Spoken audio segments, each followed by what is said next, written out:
नाज़रीन अस्सलाम वालेकुम। मैं आज कराची शहर में मौजूद हूँ। मेरे पीछे कराची की मशहूर एम्प्रेस मार्केट है, मेरे सामने कराची का सदर बाज़ार है। यहाँ समुद्री हवा सी ब्रीज भी चल रही है, बहुत शोर है हवा का। लेकिन नाज़रीन, मैं कराची शहर में हूँ। ये वो शहर है पाकिस्तान का सबसे बड़ा शहर, जिसकी आबादी 2 से 2.5 करोड़ के करीब है। लेकिन इस शहर के मसाइल, यहाँ की गंदगी के ढेर, यहाँ का गवर्नेंस फेलियर इस शहर के साइज से भी बहुत बड़ा है। गुज़िश्ता रोज़ मैंने पाकिस्तान के law minister doctor Farooq Naseem से तफसीली बात की, जिनका खुद ताल्लुक़ कराची शहर से है। डॉक्टर फ़ारूक नसीम का अज़म है, वो ये कहते हैं कि वफाकी हुकूमत ने फैसला कर लिया है कि आर्टिकल 149/4 के ज़रिए सिंध हुकूमत को मजबूर किया जाएगा कि कराची के शहर के मसाइल का हल निकाले, यहाँ की बल्दियाती हुकूमत, यहाँ का जो सिटी गवर्नमेंट है उसे इफ़ेक्टिव बनाए। किस हद तक ये मुमकिन हो पाएगा, इसमें मैं कराची शहर के मेयर वसीम अख्तर से भी बात करूंगा।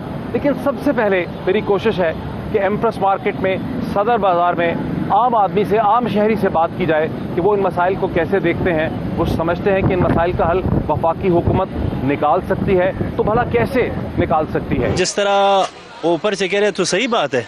देखो वसीम अख्तर को देखे, जो कचरा पड़ा हुआ मेयर वही है, हम उससे गिला कर सकता है, मेयर से गिला होता है। अभी शहर का जो सफाई का निज़ाम, जो सीवरेज का निज़ाम, ये सब मेयर के हाथ में। तो सही है, जो इस्लामाबाद से जो वफाकी हुकूमत कर रहे हैं तो बहुत अच्छा कर रहे हैं। ना इन्होंने कुछ निज़ाम कुछ सही हो रहा है, ना कुछ पानी का निज़ाम है, ना कचरे का निज़ाम है। अगर बारिश कुछ देर के लिए भी आ जाती है, पूरा शहर दरम बरम हो जाता है निज़ाम।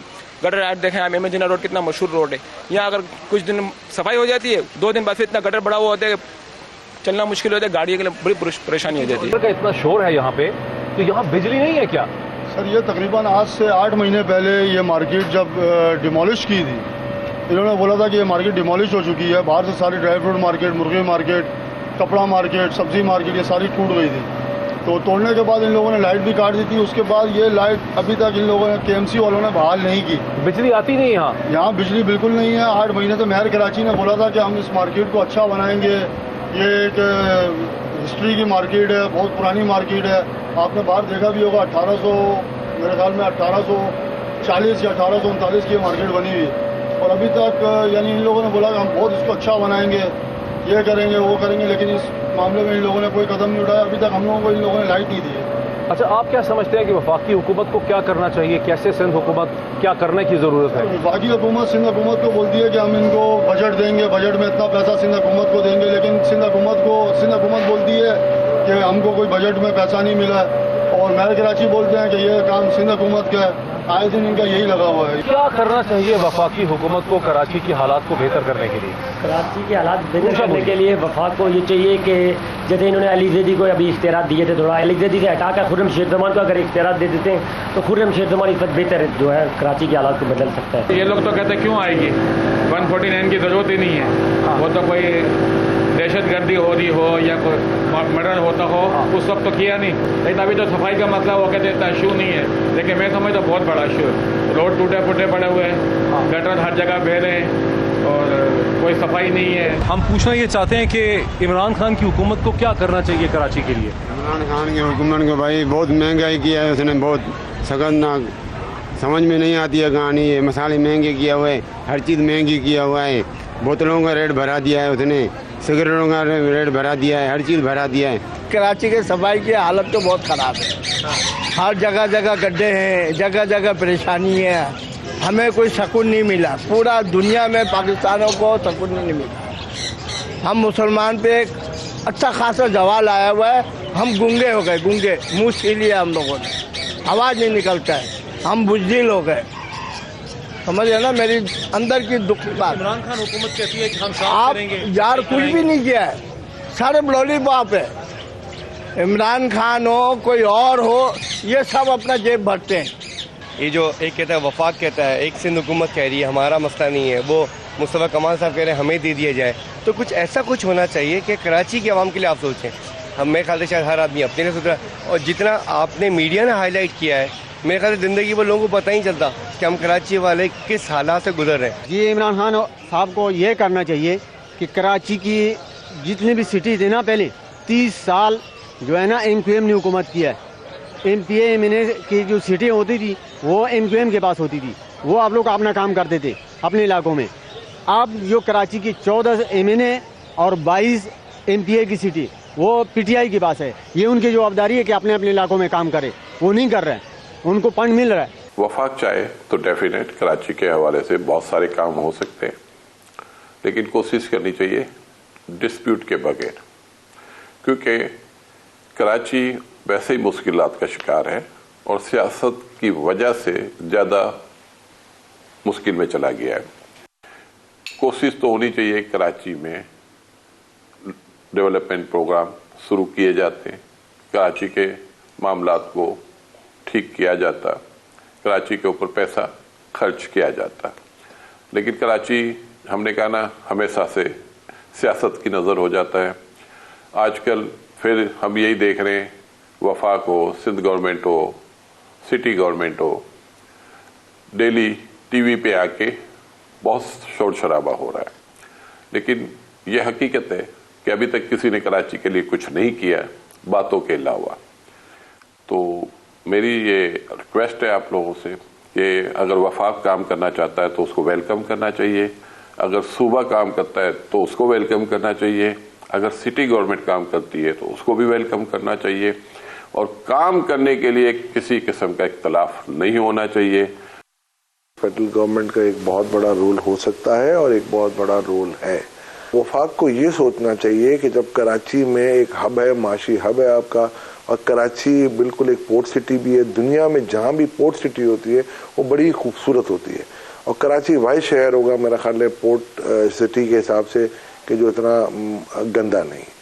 मगर मैं ये और भी समझता हूँ कि कराची के मसाइल का हल कराची में मौजूद है, और उन्हें देखना पड़ेगा वफाकी हुकूमत को या आइन में एक बिल्कुल एक नई आपको शिक डालनी पड़ेगी कि जहाँ पर लोकल बॉडीज़ को ज़्यादा एम्पावर करना पड़ेगा। और ये हर सूबे के अंदर होना चाहिए, ये नहीं होना चाहिए कि जी के सिर्फ सिंध के अंदर आप करते हो और बाकी सूबों में ना करें।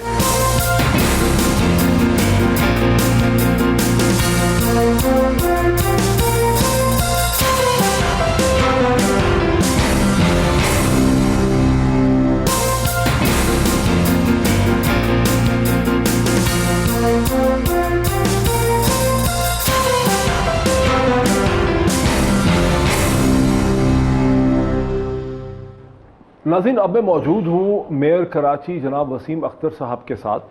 इससे पहले हम कराची सदर में एम्प्रेस मार्केट में हमने बहुत से आम शहरियों से, ताजरों से, दुकानदारों से, कंज्यूमर से बातचीत की, कुछ बिजनेसमैन की भी हमने कमेंट्स जो हैं रिकॉर्ड किए। एक चीज़ बड़ी कॉमन है, मुख्तलिफ लोग बात करते हैं लेकिन बहुत गुस्सा है। गुस्सा मेयर कराची से भी है, गुस्सा सिंध हुकूमत से भी है, गुस्सा इमरान खान की हुकूमत से भी है कि उन्होंने कुछ किया नहीं है, उन्होंने महंगाई बहुत कर दी है।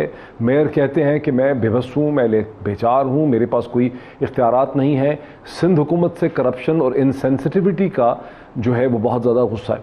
इन मसाइल का हल क्या है? एक दिन पहले आपने देखा कि हमने इसी प्रोग्राम के अंदर पाकिस्तान के federal law minister doctor Farooq Naseem, जिनका अपना ताल्लुक़ कराची से है, उनसे बात की और उन्होंने कहा कि फेडरल गवर्नमेंट ने असूली तौर पर यह फैसला कर लिया है कि आर्टिकल 149/4 के ज़रिए सिंध हुकूमत को डायरेक्शन दी जाएगी, एडवाइस नहीं, डायरेक्शन दी जाएगी कि लोकल गवर्नमेंट को कराची में इफेक्टिव करे, यहाँ के मसाइल का हल निकाले। और हमारे पास फिर ये एक सेकंड स्ट्रेटजी भी है कि अगर सिंध गवर्नमेंट कंप्लाई नहीं करती, उन डायरेक्टिव्स को एक्सेप्ट नहीं करती, रिजल्ट्स डिलीवर नहीं करती, तो फिर हम और इक़दाम भी उठा सकते हैं। लेकिन उन्होंने कहा कि हम गवर्नर रूल की तरफ या एडमिनिस्ट्रेटिव कंट्रोल की तरफ नहीं जा रहे। यहीं से हम बात का आगाज़ करते हैं। वसीम साहब, बहुत शुक्रिया वक्त निकालने के लिए। सर, ये जो गुस्सा है आपके ख़िलाफ़ बहुत ज़्यादा मैंने देखा, वो कहते हैं कि जी मेयर जो हैं एक साइड पे कहते हैं कि मेरी अथॉरिटी कोई नहीं है, मेरे इख्तियारात नहीं है, और मेयर आए और हम सब की दुकानें मेयर ने यहाँ कई महीने पहले तोड़ दी, हज़ारों सैकड़ों की तादाद में लोग बेरोज़गार हो गए और हमें कागज़ पकड़ा के चले गए कि अल्टरनेट आपको दुकानें देंगे। तो ये क्या है मामला? देखिए, उनका गुस्सा, पूरे कराची की बात करूँगा, सिर्फ मैं ये इंक्रोचमेंट रिमूवल की बात नहीं कर रहा, पूरे कराची का गुस्सा बिल्कुल वजह है। पूरा कराची समझता है कि मेयर को हमने इलेक्ट किया है। वो कहते हैं हमने मेयर को वोट दिया, ये लोग वही कह रहा हूँ मैं, बिल्कुल दिया है उन्होंने, वोट दिया है और इलेक्ट किया है, और हमारे इश्यूज रिजॉल्व नहीं हो रहे। अब जाहिर है मैं घर घर जाके SLGA 2013 में जो गलतियां हैं वो मैं बता नहीं सकता। जितना भी कोशिश करता हूं अवेयरनेस के लिए थ्रू मीडिया में बताता हूं कि जो SLGA 2013 बनाया है सिंध गवर्नमेंट में, उन्होंने जो डिपार्टमेंट्स डायरेक्टली फैसिलिटेट कर सकते हैं अवाम को, वो अपने पास ही रखे हुए हैं।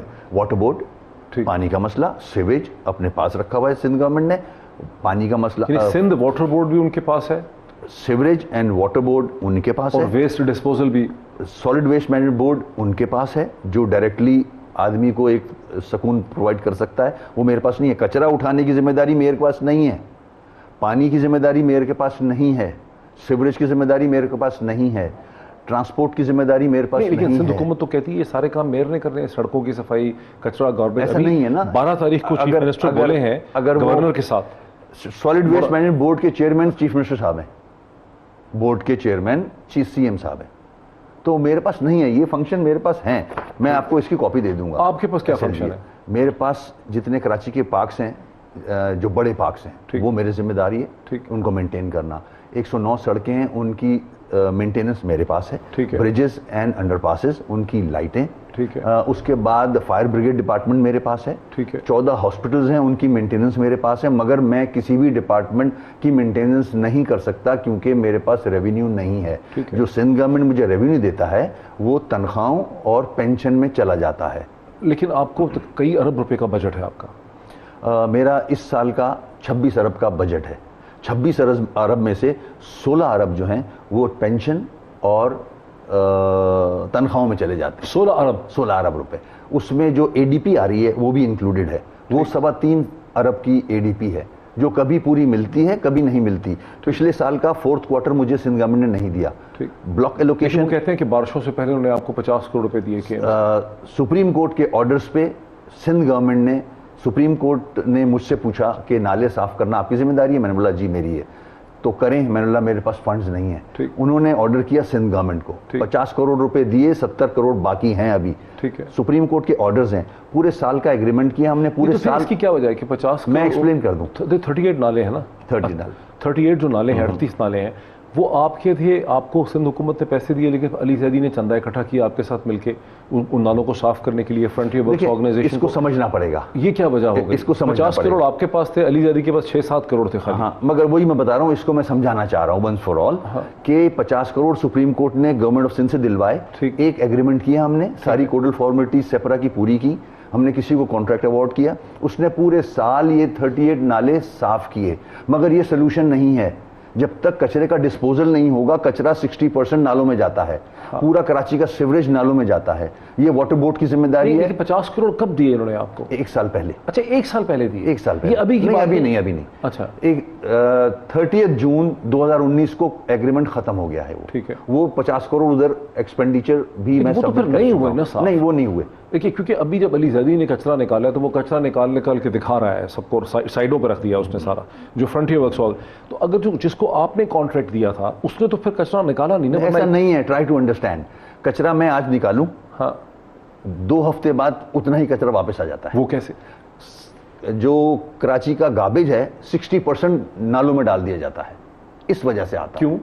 क्योंकि आप उसका जो मैनेजमेंट है कचरे को लैंडफिल साइट तक पहुंचाने के लिए वो नाकाम हो चुकी है। जो Sindh solid waste management board है जिसकी जिम्मेदारी है ये, वो कचरा, रोजाना कचरा पैदा कितना होता है कराची से? मेरे ख्याल में कम से कम 15,000 टन रोज कराची कचरा पैदा करता है। सॉलिड वेस्ट मैनेजमेंट बनी थी 4,000 मीट्रिक टन को हैंडल करने के लिए। देखिए, ये तो उन्होंने एग्रीमेंट किया है ना, जिम्मेदारी सिंध गवर्नमेंट की है कि जब वो एग्रीमेंट कर रहे हैं एक कंपनी के साथ कि कचरे का डिस्पोजल जो है लैंडफिल साइट तक ये कंपनी हैंडल करेगी, और डोर स्टेप से कचरा उठ के GTS पे जाएगा। और एक और एग्रीमेंट किया है, GTS is the garbage transit station. Exactly. तो जीटीएस से एक और एग्रीमेंट किया उन्होंने, जो कि कचरा वहां से उठ के लैंडफिल साइट तक जाएगा, जो कि टोटल कोलैप्स हो चुका है। सुप्रीम कोर्ट का ऑर्डर मौजूद है कि इसको डिसॉल्व करें इस बोर्ड को, और ये जिम्मेदारी केएमसी को दें अलॉन्ग विद द फंड। ये ऑर्डर सुप्रीम कोर्ट के मौजूद है। ज़ाहिर है मेरी बहुत अंडरस्टैंडिंग नहीं है, लेकिन as an ex civil servant मुझे समझ आ रही है कि ग़ालिबन ये इंतज़ामी ढांचे की जो डिस्ट्रीब्यूशन है ये कोई बहुत लॉजिकल नहीं है। मैं वहीं ला रहा हूँ, सिटी गवर्नमेंट के पास होना चाहिए। एग्जैक्टली, मैं वहीं ला रहा हूँ। देखिए इन्होंने कराची को डिवाइड कैसे किया, ट्राई टू अंडरस्टैंड। कराची सबसे बड़ा शहर है मुल्क का, बिल्कुल सही है। बाकी जो शहर हैं मुल्क के वो एक डिस्ट्रिक्ट है, पिंडी एक डिस्ट्रिक्ट है, बिल्कुल सही, लाहौर एक डिस्ट्रिक्ट है, ठीक है, इस्लामाबाद एक डिस्ट्रिक्ट है, पेशावर एक डिस्ट्रिक्ट है, कोयटा एक डिस्ट्रिक्ट है। सियासी फायदा उठाने के लिए पीपुल्स पार्टी ने इस शहर को 6 डिस्ट्रिक्ट में डिवाइड, 4 नहीं थे 6, अब 6 हो गए, 6 डिस्ट्रिक्ट कर दिए हैं। अब 6 डिस्ट्रिक्ट मेरे अंडर में नहीं है, ठीक है। अब मैं कराची का आपको एक्सप्लेन करूं तो आपके पास फिर क्या है कराची मेट्रोपॉलिटन की? मैंने आपको अपनी जगह ही बताई। नहीं, तो डिस्ट्रिक्ट कौन से हैं आपके पास? मेरे पास कोई डिस्ट्रिक्ट नहीं है। आपके पास कोई डिस्ट्रिक्ट नहीं? कोई डिस्ट्रिक्ट नहीं। तो आपको फंक्शंस दिए हुए, नाले, सड़कें, लाइट्स, जनाब, फायर ब्रिगेड, 14 हॉस्पिटल्स। अब मेरी रेवेन्यू जनरेशन इसमें से नहीं हो सकती, ये फ्री हॉस्पिटल चलते हैं, मैं रेवेन्यू कहां से जनरेट करूं? मुझे 1 पैसा तनख्वाहों और पेंशन का मिलता है, 1 पैसा मिलता है मुझे to maintain these departments and conceive new projects. लेकिन वो पैसा तो आपको सिंध हुकूमत से मिलता है। सिंध हुकूमत से मिलता आप अपने पैसा रेज नहीं कर सकते। मेरे पास वो डिपार्टमेंट्स ही नहीं है जिससे रेवेन्यू जनरेट करूं मैं। ठीक, वो डिपार्टमेंट है बिल्डिंग कंट्रोल अथॉरिटी, जहां से कमर्शलाइजेशन के चार्जेस आते हैं, बेटरमेंट टैक्सेस आते हैं, प्रॉपर्टी टैक्स सिंध गवर्नमेंट लेती है, लोकल टैक्स सारे डिस्ट्रिक्ट को दे दिए। मेरे पास रेवेन्यू जनरेट करने के लिए वो डिपार्टमेंट्स है ही नहीं। रेवेन्यू आता कहां से है शहर का? रेवेन्यू अगर केएमसी की मैं बात कर लूं तो मेरे नहीं, कराची शहर का जो लोकल रेवेन्यू, जैसे अगर हम एक शहर को इमेजिन करें, दुबई को, लंदन को, सिंगापुर को, जो सिटी गवर्नमेंट्स होती है, हांगकांग, तो शहर अपना रेवेन्यू कैसे रेज करते हैं? आवाम को पता चलेगा, पढ़े लिखे लोगों को? मेरे पास बहुत सारी डिटेल है, हर चीज़ मैं टिप्स पे रख नहीं सकता। फेडरल गवर्नमेंट जो टैक्स कलेक्ट कर रही है कराची से, वो तकरीबन 35 टैक्स हैं, डायरेक्ट एंड इनडायरेक्ट है। हर साल वो कराची से टैक्स कलेक्ट करती है फेडरल गवर्नमेंट। ठीक है। अब मैं बात कर लेता हूं सिंध गवर्नमेंट की।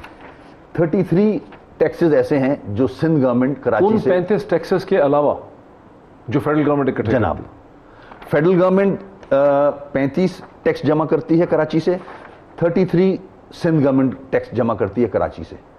कराची पे लगता कुछ नहीं है। 68 टैक्सेस हो गए अगर मेरी कैलकुलेशन ठीक है। एग्जैक्टली। तकरीबन 70। 95% कराची का टैक्स सिंध पे लगता है। ठीक। कराची से ऑनवर्ड्स टैक्सेस कहाँ हैं? एग्रीकल्चर में टैक्स नहीं है। तो जो और जिले 23 जिले हैं मेरे ख्याल में तकरीबन, या थोड़े से ज्यादा हो गए होंगे, वो जिले कैसे मेंटेन हो रहे हैं? वो कराची पे डिपेंड करते हैं। 95% अपना टैक्सेस, कोई टैक्स नहीं है उनका। उनके पास बड़ी कॉर्पोरेशंस कुछ नहीं है, कुछ भी नहीं है ना वहां तो, और है भी तो नहीं देते वो। 95% टैक्स कराची से जाता है। पूरा सिंध कराची मेंटेन करता है, जैसा भी करता है। ये लाड़काना का भी बुरा हाल है। नसीम साहब ने कहा कि पिछले 9 या 10 साल में पीपल्स पार्टी की हुकूमत ने अंदाजन 100 अरब रुपया तो सर्फ उठाया कराची से सेल्स टैक्स का। कराची शहर का जो सिंध टैक्स लेती है, सिंध जो कराची शहर से टैक्स लेता है, वो सालाना कितना है अंदाजन? देखें 200 अरब है। 300 बिलियन रुपीस कराची हर साल मिनिमम टैक्स देता है सिंध को। और फेडरल टैक्सेस इसके अलग हैं। वो अलग है। वो एनएफसी अवार्ड में 800 अरब रुपए इस साल सिंध को मिला। ठीक है। 300 अरब कराची का, तो 1100 अरब हर साल मिला आपको। ठीक है। ठीक है। डेवलपमेंट की मद में मैं नहीं कह रहा, बजट बुक्स कह रही हैं सिंध गवर्नमेंट की कि 20,000 अरब रुपया 10 सालों में डेवलपमेंट के हेड पे आया है। नहीं आया है क्या लगा है? एलोकेट हुआ है। ठीक है। तो आगे खर्चा भी हुआ है? अब वो खर्चा तो फिर देखा जाए ना, कहां से किधर हो रहा है, किधर नहीं हो रहा। ठीक। वो तो एंटी करप्शन भी प्रोब कर रही है, नैब भी प्रोब कर रही है। 2 मेयर ऐसे गुजरे हैं गुज़िश्ता 20 बरस में जिसकी लोगों ने बहुत तारीफ की। एक नेमतुल्लाह जो जमात इस्लामी के थे, एक एमक्यूएम के मुस्तफ़ा कमाल। अब अनफॉर्चुनेटली आपके उनके साथ बन नहीं रही, लेकिन उनके पास क्या पावर्स थी जो आपके पास नहीं है? देखें, मुस्तफ़ा कमाल के पास क्या था, नेमतुल्लाह के पास क्या था? जितने बड़े डिपार्टमेंट्स हैं जो आज सिंध गवर्नमेंट ने अपने पास रखे हैं, वो सारे इनके पास थे। अच्छा। ठीक है। मेरे पास वाटर बोर्ड था, वाटर बोर्ड उनके पास था, सॉलिड वेस्ट मैनेजमेंट बोर्ड उनके पास था। सॉलिड मैनेजमेंट उस वक्त नहीं था, उस वक्त नहीं था। अच्छा। ये बोर्ड तो 14 में बना है। ठीक है। मगर फंक्शन टाउन्स के थे, 18 टाउन्स थे, वो कचरा डिस्पोज ऑफ करते थे। जो भी प्रेडिसेसर था सिंध सॉलिड मैनेजमेंट का, वो उनके पास था, मेयर के पास। एग्जैक्टली। मेयर के पास क्या रेवेन्यू का भी कोई तरीका था पैसा इकट्ठा करने? बिल्कुल, सारा जितने लोकल टैक्सेस थे, प्रॉपर्टी टैक्स थे, वो सारे सिटी गवर्नमेंट में आते थे। पहले सिटी गवर्नमेंट थी, ठीक। ये सारे इदारे सिटी गवर्नमेंट के पास। और सिटी गवर्नमेंट खत्म हुई 2009 में, 2010 में ठीक खत्म हो गई। ठीक, उसके बाद आज तक जो 2013 का SLGA बना है, उसमें ये सारे महकमे KMC से लेके सिंध गवर्नमेंट ने अपने पास रखे हुए हैं। ठीक। सिंध गवर्नमेंट की एक्सप्लेनेशन क्या है अपने पास रखने की? ये महकमे रेवेन्यू आता है उसमें, तो लॉजिक, मतलब कोई लॉजिक एक्सप्लेनेशन होगी, कोई समरी होगी, कोई एक्सप्लेनेशन होगी? नहीं, मैं बहुत दफा CM साहब से रिक्वेस्ट कर चुका हूँ कि ये महकमे KMC के पास होने चाहिए। KMC को भी रन करना है, कैसे रन करेगी? और दुनिया भर में कचरा उठाना, पानी, सीवेज, ये म्यूनसिपैलिटी के पास होता है। सही। मगर वो कन्विंस नहीं होते क्योंकि उन्होंने एक्ट बनाया हुआ है, नंबर्स असेंबली में ज़्यादा हैं, इसमें अमेंडमेंट्स भी की हुई हैं। उसके बावजूद एक ऐसा टैक्स है जिसे BTS टावर्स कहते हैं, BTS टावर्स लगे होते हैं घरों पे, ठीक है, जो मोबाइल के, उसका टैक्स KMC को मिलना चाहिए, फंक्शन मेरा है, मगर आज भी वो टैक्स बिल्डिंग कंट्रोल अथॉरिटी जमा करती है। वसीम अख्तर साहब, हमने जब आम आदमी से बात की सड़कों के ऊपर, वो कहते हैं कि ये सब लोग आपस में लड़ाई कर रहे हैं, हमारे लिए कुछ नहीं कर रहे, इन्हें आपस में जो एलीट है इनको कंसेंसस करना है। सईद गनी सब कुछ कहते हैं, मुस्तफ़ा कमाल कुछ कहते हैं। अब मुस्तफ़ा कमाल जब हम इस्लामाबाद से देखते हैं तो ऐसा लगता है कि उनका तजर्बा बहुत था एज अ मेयर, वो खुद MQM के थे, ठीक है, जो बाद में पार्टी बन गई पाक सरजमीन, लेकिन आपके कुलीग रहे एक ज़माने में और उनके भी अच्छे रिजल्ट थे। तो उस एक्सपीरियंस को अगर आप टैप करते, आपने उनको ऑफर भी, उन्होंने खुद ऑफर किया, आपने उनको डायरेक्टर गार्बेज बनाया। कॉमन ओपिनियन है कि आपने डायरेक्टर गार्बेज उनको इसलिए बनाया कि इंसल्टिंग एनफ होगा और ये एक्सेप्ट नहीं करेगा। जब उसने एक्सेप्ट कर लिया तो आपने उनको डिसमिस कर दिया। नहीं, ऐसा नहीं है। देखिए क्या मैं बताऊं, इधर बनाया उधर खत्म कर। मैं आपको कराची का जो इशू है ना, जो सब नाराज हैं, उसकी वजह बताना चाह रहा हूं ताकि लोग समझ सकें। मैंने पहले भी बताया, कराची को इन्होंने इस तरह डिवाइड किया है, वो मेरी बात खत्म नहीं हुई थी। 6 डिस्ट्रिक्ट बना दिए, ठीक है। उसके बाद कराची को 3 डेवलपमेंट अथॉरिटीज दे दी। 3 development authority, KDA, LDA, MDA, Lyari development authority, Malik development authority, Karachi development. एक शहर में 3 डेवलपमेंट अथॉरिटी बना दी है, ठीक है। 6 कैंटोनमेंट्स हैं यहाँ, एक DHA है यहाँ, फिर वाटर बोर्ड अलग है, बिल्डिंग कंट्रोल अथॉरिटी अलग है, सॉलिड वेस्ट मैनेजमेंट बोर्ड अलग है। इतना इन्होंने डिवाइड कर दिया है कराची को कि किसी को पता ही नहीं है किसको क्या करना है। मेरा डोमेन अगर 1 किलोमीटर आगे जाता हूं, मेरा डोमेन खत्म हो जाता है। शार फैसल की बात कर रहा हूं, यहां से एयरपोर्ट जाएं तो 3 जगह ऐसी आती हैं जहां मैं कुछ भी नहीं कर सकता, ठीक है। तो जाहिर है ये जो इतना बड़ा शहर है, जो इतनी डेवलपमेंट सोसाइटीज, KDA, कैंटोनमेंट्स, इसकी तो वजह यही होगी ना कि अपनी अपनी जुरिस्डिक्शन में वो करते होंगे। जैसे कैंट वाले अपने टैक्सेस रेज करते होंगे, कैंट के अंदर करते हैं, मगर काम तो कुछ नहीं हो रहा। ये एक अम्ब्रेला के नीचे जब तक नहीं आएंगे, जैसे कि इफ्तिखार चौधरी साहब का, कैंट वाले अपना काम खुद नहीं करते। कचरा कहाँ जाता है? कचरा आप जाके हाल देख लें। अच्छा, ठीक है। तो जो उनको काम करने चाहिए, DHA में बेहतर है काम, ये नहीं बोल रहा मैं कि नहीं है, मगर यहाँ भी इश्यूज हैं। पॉइंट मेरा ये है कि एक अम्ब्रेला के नीचे जब तक सारी चीजें नहीं आएंगी, यूनिटी ऑफ कमांड नहीं होगी, एक सेंटर ऑफ कमांड नहीं होगा, कैसे आप मसले हल कर सकते हो? कर ही नहीं सकते आप। ठीक है। इस वजह से लोग तंग हैं, हमें लड़ता हुआ देखते हैं। मैं इधर ब्लेम देता हूं, वो जो है कि आपने उनको एक दिन में बनाया, अगले दिन फारिग कर दिया। उधर आ रहा हूं मैं। देखें, अब मैं सीरियसली कराची के इश्यूज के लिए आवाज रेस कर रहा हूं, फेडरल गवर्नमेंट तक भी, सूबे की हद तक भी, ठीक है, मगर मसला रिजॉल्व नहीं हो रहा। One day in the television मैं ये देखता हूं कि वो साहब जिनको पूरी सपोर्ट हासिल थी उस वक्त जब वो मेयर थे, मैं लोकल गवर्नमेंट का मिनिस्टर था, पूरी मुशर्रफ साहब थे, पैसा ही पैसा था, पार्टी की सपोर्ट थी, सारे डिपार्टमेंट्स उनके पास थे, सिंगल लाइन ट्रांसफर था पैसे का। आज मुझे पैसे नहीं मिलते जैसे पहले मिलते थे। 29 अरब रुपए मुशर्रफ साहब ने दिए थे। तो उन्होंने एक स्टेटमेंट दिया कि मैं 90 डेज में कराची साफ कर दूंगा। मैंने सीरियस नोट पे उनसे कहा कि आप अपना जो ये प्लान है ये हमारे डिपार्टमेंट से शेयर करें। ठीक हो गया, ठीक है। एक मैंने बात आगे बढ़ाई, मगर उन्होंने अनफॉर्चुनेटली उसको सियासत में तब्दील कर दिया। आपने उनको ऑफर किया ना, तो उन्होंने पोजीशन एक्सेप्ट कर ली? नहीं, उसके बाद वाला फिर आप जिक्र नहीं कर रहे ना। पोजीशन एक्सेप्ट करके रात को 2:30 बजे आप मीडिया को कॉल कर लिया आपने, और फिर माइक उठा के आपने, शायद वो देखा नहीं, फिर नहीं मुझे पता कुछ, तो बुरा भला कहना शुरू कर दिया कि ये भी मेरे अंडर में आ गया है, ये भी तो वहां सियासत आ गई, सियासत आ गई तो फिर बेकार है। मैंने उससे मैं हर्ट हुआ, मैंने फिर खत्म कर दिया। मैं सीरियसली कराची के इश्यूज पे ऑन सीरियस नोट उनको लेना चाह रहा था कि वो अपना प्लान हमारे डिपार्टमेंट से शेयर करें। अगर वो सीरियस होते तो मेरे डिपार्टमेंट में आते, उनसे प्लान शेयर करते कि इस तरह से साफ हो सकता है। तो मेरे पास जो एक्सपर्टीज है, मेरे पास जितना भी सामान है, हम उस पर लगाते उसको। मगर उन्होंने मेरे पास आने से पहले सियासत शुरू कर दी, मीडिया में थोड़ा सा ये जो मसला खड़ा हुआ है जिसमें कराची का गवर्नेंस फेलियर बड़ा खुल के सामने आया, मतलब गार्बेज बेसिकली सिम्टम है, मैनिफेस्टेशन है उस अंडरलाइंग गवर्नेंस प्रॉब्लम के। ये शुरू किस साल से हुआ है? देखिए 10 साल मुशर्रफ के जमाने में तो नहीं 10 साल पहले कचरा उठता था। हाँ, 18 टाउन थे, 2007-8 तक उठता था। उनकी जिम्मेदारी थी, ये मेयर की भी जिम्मेदारी नहीं थी, उस वक्त के नाजिम की जिम्मेदारी नहीं थी। जो 18 टाउन थे उनको फंड्स मिलते थे। आज पीएफसी का फॉर्मूला तय किया ही नहीं गया, एनएफसी का तो शोर मचा पड़ा। मतलब क्या तब्दीली आई है? 2007 तक चल रहा था, 2008 तक चल रहा था, या 2010 तक चल रहा था? 2000 if I am not wrong 2010 तक चल रहा था। ठीक है, ठीक है।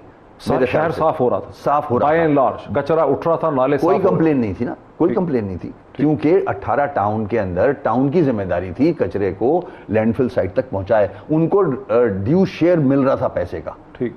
और उनके पास मशीन्स थी। हाँ। वो रेंट पे भी मशीनें लेते थे, कचरा उठा के लैंडफिल साइट तक ले जाते थे। उसके बाद जब एडमिनिस्ट्रेटर्स आए, हाँ, उन्होंने जब इलेक्शन नहीं थे, सियासी लोग नहीं थे, तो इस शहर का हाल एडमिनिस्ट्रेटर्स ने खराब किया है। आज जिस शक्ल में पहुंचा नहीं थे। 2008 के इलेक्शन हुए, फिर 2013 के इलेक्शन। लोकल बॉडी से कहाँ इलेक्शन हुए? अच्छा, लोकल बॉडीज की बात कर रहा हूँ। नहीं हुए ना इलेक्शन।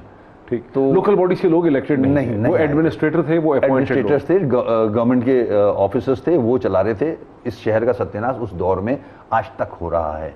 अगर ड्यू शेयर जो कि मेरा ऑक्ट्रॉय का शेयर बनता है कराची का, केएमसी का, अगर वो भी रेगुलर मिलता रहे हमें। एनएफसी अवार्ड पे तो सिंध गवर्नमेंट शोर मचाती है, पीएफसी अवार्ड क्यों नहीं करती? उन पे पाबंदी है कि पीएफसी का फॉर्मूला तय करे। अवार्ड क्या हुआ? Provincial finance commission. ठीक है, पीएफसी अवार्ड करे, ये पाबंद है, वो नहीं करते। आप क्योंकि पैसे मिलेंगे केएमसी को उसमें से? देखिए, मेरा ऑक्ट्रॉय का पैसा हर महीने 1 अरब रुपए मिलना चाहिए केएमसी को। 1 अरब रुपया। अब तक कितना मिला है? ये 50 करोड़ देते हैं हर साल, हर महीने। ये हर महीने आपको 50 करोड़ देते हैं। उस 50 करोड़ की फिर क्या डिवीजन होती है? देखिए, 13,000 एम्प्लॉइज हैं हमारे। 13,000 उनकी तनख्वाहें हैं, पेंशन है, लाइबिलिटीज हैं हमारे पास। 1200 अरब की तो लाइबिलिटीज छोड़ के गए हैं एडमिनिस्ट्रेटर। सुनने वाला जो सुन रहा है वो सोचता होगा कि 50 करोड़ रुपया थोड़ा नहीं, अगर हर महीने आपको मिलता है, इसका मतलब 6 अरब साल का। उसको ये भी सोचना, 10 अरब साल के तनख्वाहों में जाते हैं, पेंशन में जाते हैं। जो 13,000 आपके पास एम्प्लॉइज हैं जिनकी 10 अरब तनख्वाहें हैं, पेंशन है, इनकी क्या एफिशिएंसी है? 13,000 खासा बड़ा फिगर है। देखें, 35 डिपार्टमेंट्स हैं। ठीक। 2009 से आज तक भर्तियां नहीं हुई हैं। ठीक। ये पुराने ही फिगर चले आ रहे हैं। हाँ। रिटायर हो गए हैं लोग, हमें भर्तियां और करनी है। हॉस्पिटल्स में डॉक्टर्स नहीं है, मैं डॉक्टर्स नहीं अपॉइंट कर सकता, I am not allowed. Doctors भी हैं आपके पास? मेरे पास 14 हॉस्पिटल्स हैं। ठीक। जिनकी मेंटेनेंस मैं नहीं कर सकता, बहुत बुरा हाल है उनका। कभी मलिक रियाज साहब से बोलता हूँ हेल्प करो, कभी किसी और बिजनेसमैन से बोलता हूँ मेरी हेल्प करो, तो जाके अस्पताल चला रहा हूं मैं। ठीक है। तो अगर ये जो ड्यू शेयर है केएमसी का प्रॉपर, ये ऑक्ट्रॉय का, ये मुझे मिलता रहे, तो मैं कम से कम इन हॉस्पिटल की मेंटेनेंस कर सकता हूं। ऑक्ट्रॉय का शेयर आपको नहीं मिल रहा? जो 50 करोड़ आप कह रहे हैं मिल रहा है? 50 मिल रहा है, वो तनख्वाहों में जाता है।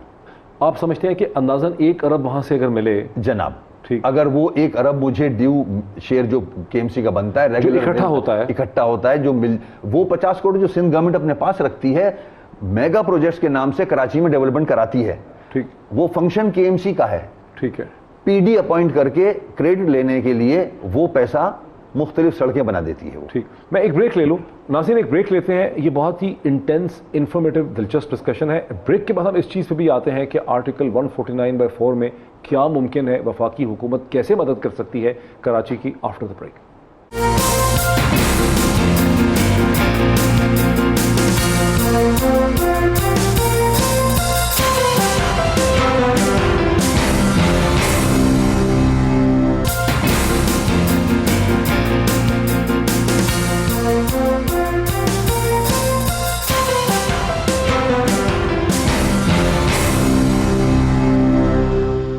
नाज़रीन, वेलकम बैक। मैं मौजूद हूँ मेयर कराची जनाब वसीम अख्तर साहब के साथ। बात करते हैं 149/4 के तहत जो फ़ारूक नसीम साहब कहते हैं कि वफाक डायरेक्शन देगा सिंध को, वो भला किस तरह से मुमकिन होगा?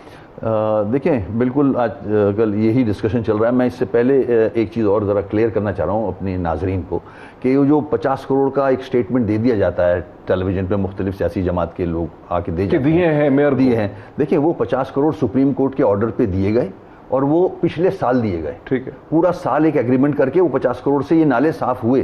ठीक, मगर नाले साफ कर भी दें तो 4 हफ्ते बाद फिर भर जाते हैं नाले, चूंकि फेंकने की जगह कोई नहीं, फेंकने की जगह कोई नहीं, कचरा वहीं जाता है। 60% कचरा नालों में जाता है। और जो अली जैदी साहब ने खर्च किए वो 1 हफ्ते में 6 करोड़ रुपए, 2 हफ्ते में 6-7 करोड़ कर लें, 6 करोड़ रुपए खर्च किए। लेकिन तो वहां बड़ा पर भी फर्क है एक मसला ये बन गया है 149 से पहले कि अब ये शहर के लोग भी कह रहे हैं। इससे पहले मैं पीपल्स पार्टी का सुन रहा था सईद गनी को, अब मुझे लोग ये कह रहे हैं, मैंने पूछा कि भाई अली जैदी, उन्होंने कहा जी वो सारा निकाल के साइडों पे रख दिया है।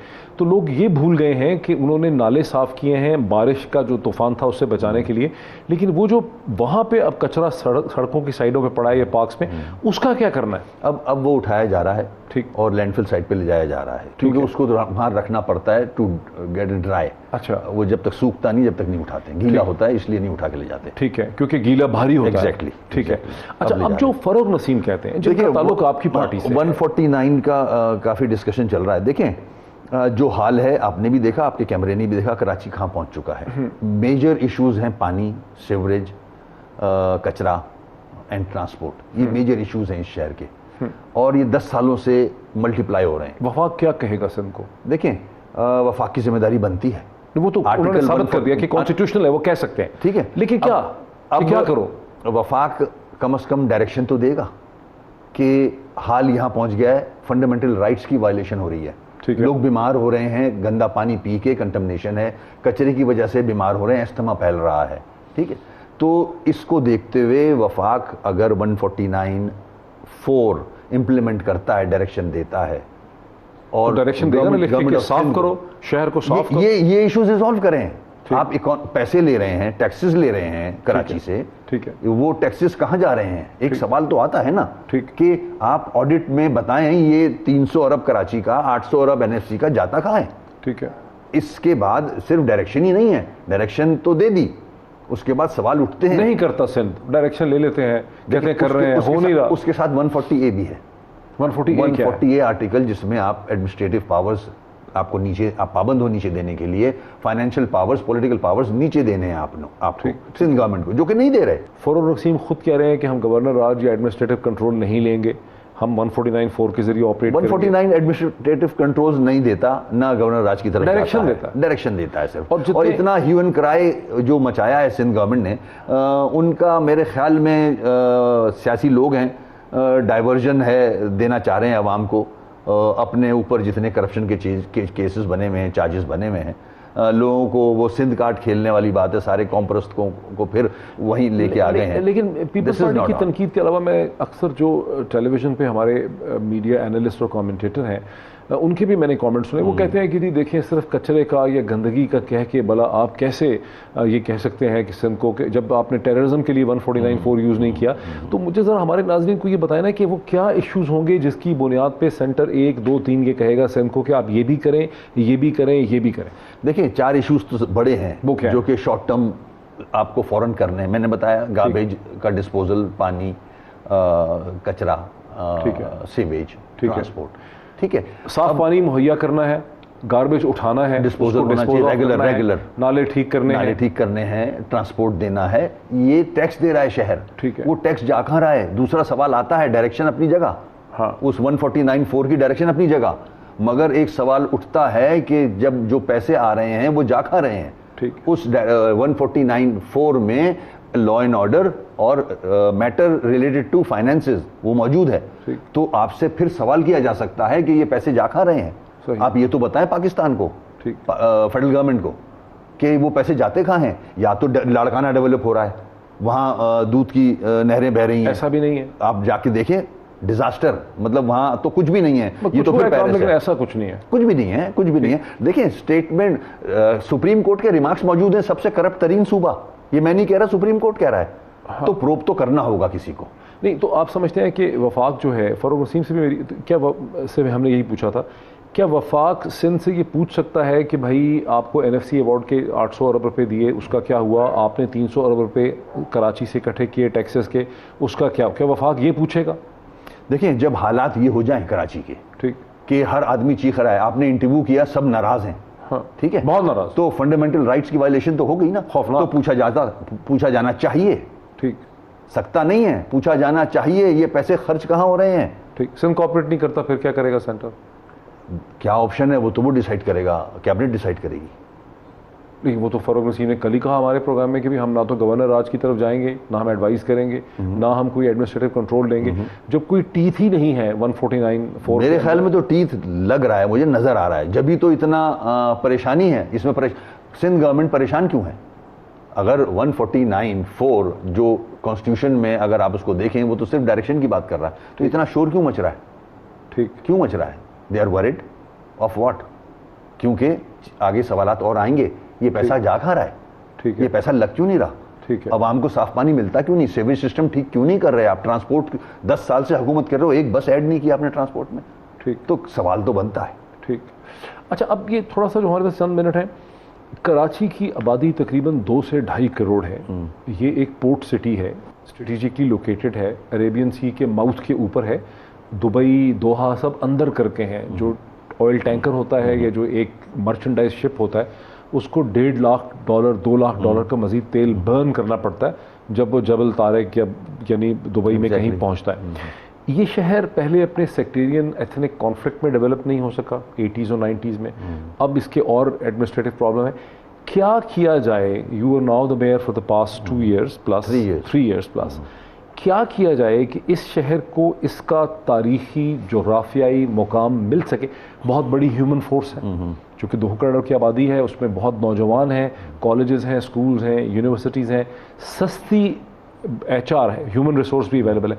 हम क्या करें कि कराची अपना रोल प्लेस कर सके, मुंबई की तरह 300 अरब रुपये अपने रेवेन्यू के जनरेट कर सके, मुल्क में कंट्रीब्यूट करे, इज़्ज़त का बायस? देखिए, मैं इसमें ये बात करूँगा कि कराची के लिए अब पॉलिटिकल पार्टीज़ जितनी भी हैं मेरी नज़र में वो नाकाम हो चुकी हैं। अच्छा, उन्होंने डिलीवर नहीं किया, 3-3, 4-4 दफ़ा हुकूमतें आई हैं, कराची को निगलेक्ट किया गया है। 2 पोर्ट आप के सामने हैं, रेवेन्यू देता है ये।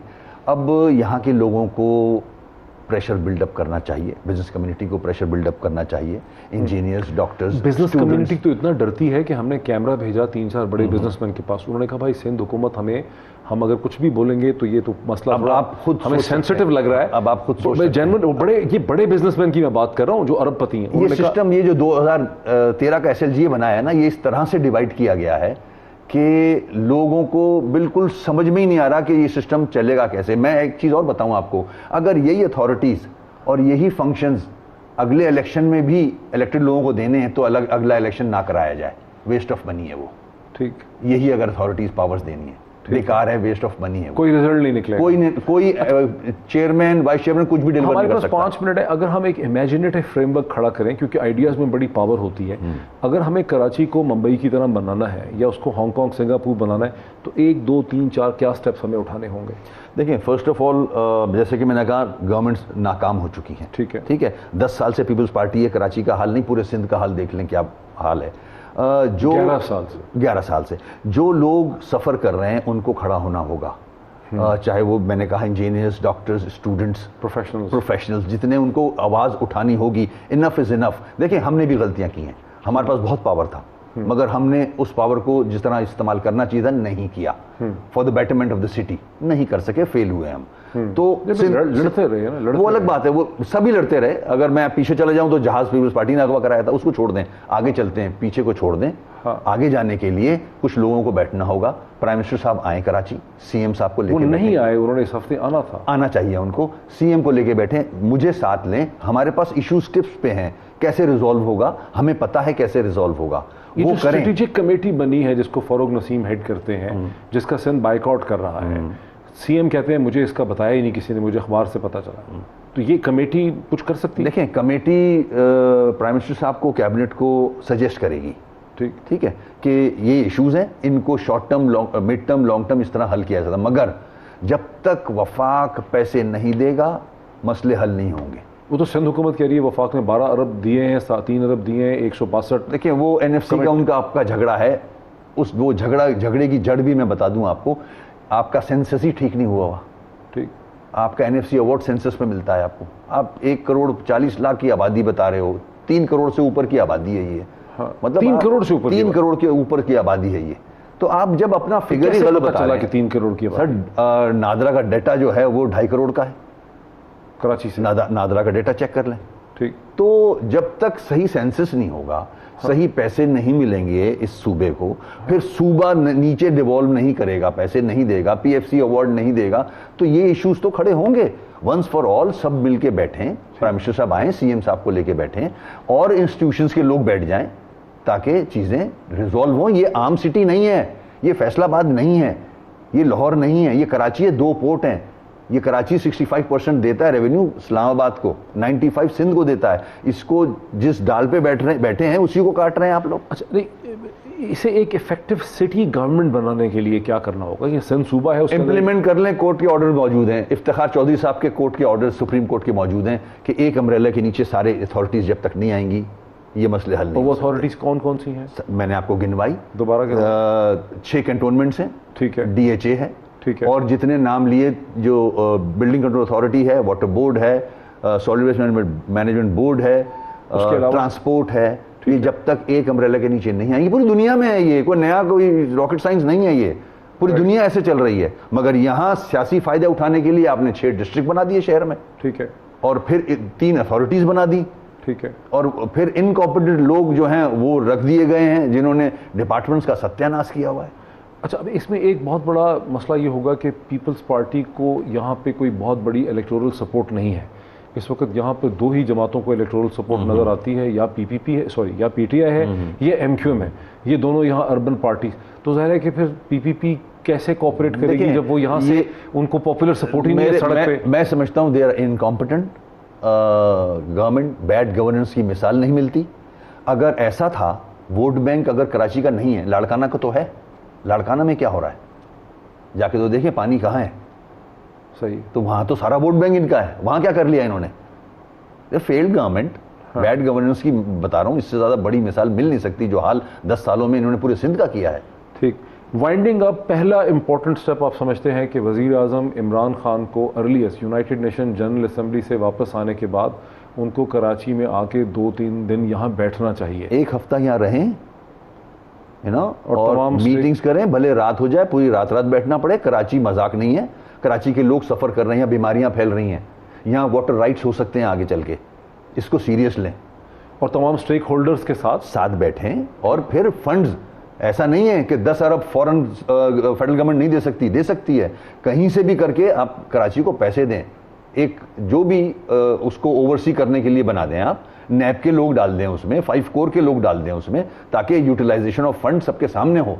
लेकिन जो सिंध हुकूमत के फंड्स हैं उनका क्या होगा? जो NFC में वो 850 अरब ऑलरेडी प्रोब हो तो रहा है, सब कुछ नैब में चल तो रहे हैं, सारे तो केसेस नैब में चल रहे हैं। ठीक, बहुत शुक्रिया वसीम अख्तर साहब का हमें ज्वाइन करने का। नाज़रीन, आपने ये एक बड़ी भरपूर डिस्कशन देखी। इससे पहले आपने आम शहरियों का जो बड़ा गुस्से का इजहार था, जो उनके कमेंट्स थे, कुछ बिजनेसमैन के कमेंट्स थे, वो भी आपने देखे। इख्तिताम हम इस चीज़ पे कर सकते हैं कि यूनाइटेड नेशन जनरल असेंबली से वापसी के बाद वज़ीर आज़म इमरान खान को कराची शहर का रुख करना चाहिए, यहाँ उन्हें कुछ दिन बैठना चाहिए। यहाँ के जो पॉलिटिकल स्टेक होल्डर्स हैं, जो बिजनेस स्टेक होल्डर्स हैं, यहाँ की जो इंतज़ामिया के टॉप लीडरशिप है, जो मिलिट्री लीडरशिप है, उन सब के साथ बैठ के प्राइम मिनिस्टर को समझना होगा कि कराची शहर के मसले क्या हैं। ये शहर इस्लामाबाद की तरफ देख रहा है। हमने चंद लोगों के आपको कमेंट सुनाए, लेकिन सैकड़ों लोगों से सड़क पे बात की है। सभी तवक्को करते हैं कि इस्लामाबाद और इमरान खान की हुकूमत कोई डिसाइसिव स्टेप लेगी इस शहर की सूरत हाल को बेहतर करने के लिए। ये वो शहर है जहाँ से हुक्मरान जमात तहरीक इंसाफ ने 15 सीटें ली और सबसे बड़ी पार्टी बन के भी इमर्ज किया। अब वक्त है डिलीवरी का। आज इतना ही, अगले हफ्ते फिर आपसे मुलाकात होती है। बहुत शुक्रिया।